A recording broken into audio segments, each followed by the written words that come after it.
ಅವರಿಬ್ಬರು ಅಂಡರ್-19 ಕ್ರಿಕೆಟ್ ಕಾಲದಿಂದಲೂ ಜೊತೆಗಿದ್ದವರು. ಒಬ್ಬರು ಹಿಟ್ಮ್ಯಾನ್, ಮತ್ತೊಬ್ಬ ರನ್ ಮೆಷಿನ್. ಆದರೆ ನಿನ್ನೆ ಭಾರತದ ಮುಡಿಗೆ ವಿಶ್ವ ಕಿರೀಟ ಮುಡಿಸಿದ ಈ ಇಬ್ಬರು ಆಟಗಾರರು ಅಂತಾರಾಷ್ಟ್ರೀಯ ಚುಟುಕು ಕ್ರಿಕೆಟ್ಗೆ ನಿವೃತ್ತಿ ಘೋಷಿಸಿದ್ದಾರೆ.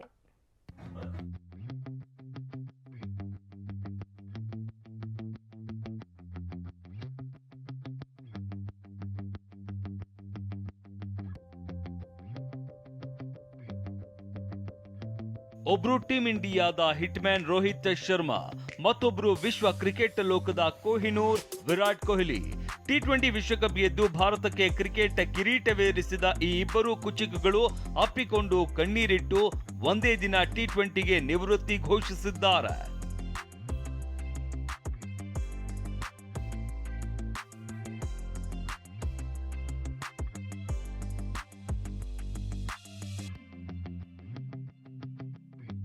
ಟಿ20 ವಿಶ್ವಕಪ್ ಗೆದ್ದ ಬೆನ್ನಲ್ಲೇ ಇದು ನನ್ನ ಕೊನೆಯ ಟಿ20 ಪಂದ್ಯ ಅಂತ ವಿರಾಟ್ ಕೊಹ್ಲಿ ಮಾತನಾಡಿದ್ದು, ಕೊಹ್ಲಿ ಟಿ20 ಸಮರಕ್ಕೆ ಗುಡ್ ಬೈ ಹೇಳಿದ ಕೆಲವೇ ನಿಮಿಷಗಳಲ್ಲಿ ಪತ್ರಿಕಾಗೋಷ್ಠಿಯಲ್ಲಿ ರಾಮಚಂದ್ರನ್ ಹಸು ಸಾಕಣೆ ಮಾಡಿ ಕೇವಲ 10 ಹಸುಗಳಿಂದ 18 ಲಕ್ಷ ಗಳಿಸ್ತಿದ್ದಾರೆ. ನೀವು ಕೂಡ ಅವರಿಂದ ಕಲಿಬೇಕಾ? ಅವ್ರ ಜೊತೆ ವಿಡಿಯೋ ಕಾಲ್ ನಲ್ಲಿ ಮಾತಾಡಬೇಕಾ?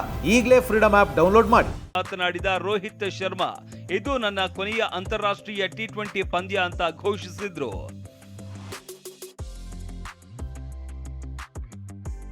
ಏಕದಿನ ವಿಶ್ವಕಪ್ನಲ್ಲಿ ಯುವ ಆಟಗಾರರೇ ಹೆಚ್ಚಿದ್ದ ಟೀಂ ಇಂಡಿಯಾವನ್ನ ಬಾಹುಬಲಿಗಳಂತೆ ಹೊತ್ತು ಮುನ್ನಡೆಸಿದ್ದ ರೋಹಿತ್ ಮತ್ತು ಕೊಹ್ಲಿ ಇದೀಗ ಟಿ20 ವಿಶ್ವಕಪ್ ಸರಣಿಯಲ್ಲಿ ಸೋಲಿಲ್ಲದ ಸರದಾರರಾಗಿ ನುಗ್ಗಿ ಫೈನಲ್ ಗೆದ್ದು ಚರಿತ್ರೆ ಸೃಷ್ಟಿಸಿದ್ರು.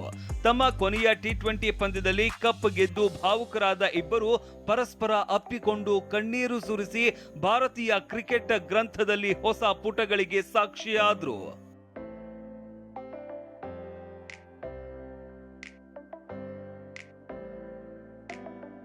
ಈ ಬಾರಿಯ ಇಡೀ ಟಿ20 ಸರಣಿಯುದ್ದಕ್ಕೂ 7 ಪಂದ್ಯಗಳಲ್ಲಿ 75 ರನ್ ಮಾತ್ರ ಗಳಿಸಿದ್ದ ಕೊಹ್ಲಿ ಫೈನಲ್ ಪಂದ್ಯವೊಂದರಲ್ಲೇ 76 ರನ್ ಸಿಡಿಸಿ ತಮ್ಮ ತಾಕತ್ತೇನು ಅನ್ನೋದನ್ನ ಪ್ರದರ್ಶಿಸಿದ್ರು. ಆದ್ರೆ ಮಂಕಾಗಿದ್ದ ಸಮಯದಲ್ಲೂ ಕೊಹ್ಲಿಗೆ ಬೆನ್ನೆಲುಬಂತೆ ಸಾಥ್ ನೀಡಿದ್ರು ರೋಹಿತ್ ಶರ್ಮಾ.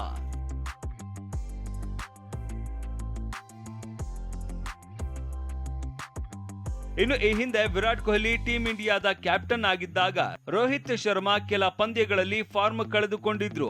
ಮಂಕಾಗಿದ್ದ ರೋಹಿತ್ ಶರ್ಮಾ ಬಗ್ಗೆ ಟೀಕಾಕಾರರು ಮಾತಿನ ಪ್ರಹಾರವನ್ನೇ ಮಾಡಿದ್ರು. ಆದ್ರೆ ಅವತ್ತು ತನ್ನ ಕುಚಿಕು ರೋಹಿತ್ ಪರ ನಿಂತು ಟೀಕಾಕಾರರ ಬಾಯಿ ಮುಚ್ಚಿಸಿದ್ರು Virat Kohli. Will you drop Rohit Sharma? I'm not going to comment you. From T20 International, you drop Rohit Sharma. No. You know what he did in the last game that we played. ಇನ್ನು ರೋಹಿತ್ ಕೊಹ್ಲಿ ವಿದಾಯ ಘೋಷಿಸಿದ ಒಂದು ದಿನದ ಅಂತರದಲ್ಲೇ team ಇಂಡಿಯಾದ allrounder Jadeja ಕೂಡ ಟಿ20 ಮಾದರಿಯ ಕ್ರಿಕೆಟ್ಗೆ ಗುಡ್ ಬೈ ಹೇಳಿದ್ದಾರೆ. Mohammed Rafi, sports bureau, TV9.